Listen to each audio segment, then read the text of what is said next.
Tak hele, jenom tam je důležitý, jestli to pak budete někam publikovat, že já fakt budu výjíždět na schvál těsně vedle té tečky směrem zlevo. Tak aby to pak nebylo, tyhle, to bylo úplně vedle píslí. Na schvál vedle píslí.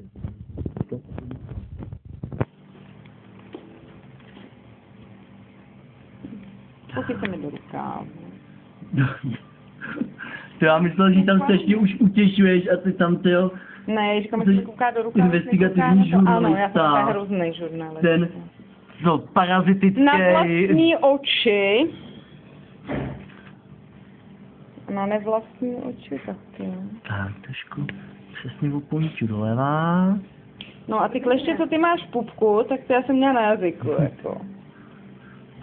Tekly mi ty sliny. A frajer na mě.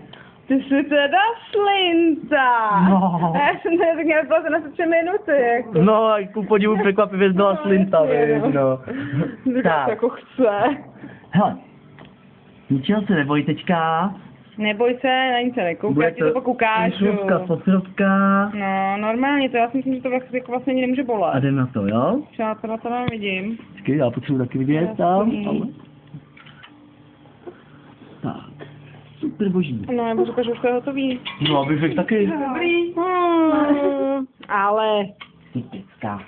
No, tak jsem to měla, ještě jsem potom měla tu vatičku. Slinta a kecka. A tu jehličku. Ty taky to natoč, ať to něco má. Ty to nebudem ukazovat. Vzpomínka uchovaná pro budoucí Je, už je tam ten generace. kamínek. Tak, to ještě se Ale píšne. chceš. Dobrý. Jo, tak nějaký piercing, už se nemůžu. Já když se nevím, jak ty. To je řečí, veď, ty opak přijde ty do školy. A co udělá první věc? Kamuška už ho má. Nic, ty se nekoukej. No, ty musíš taky ukázat, že ho taky máš, jo. Tak. Dobrý. Ale ona ho má divně, ona jí končí, kde... Nešahej. Někde končí to, tak končí ten kamínek. Jo. No to Kdy má... končí ta důlka?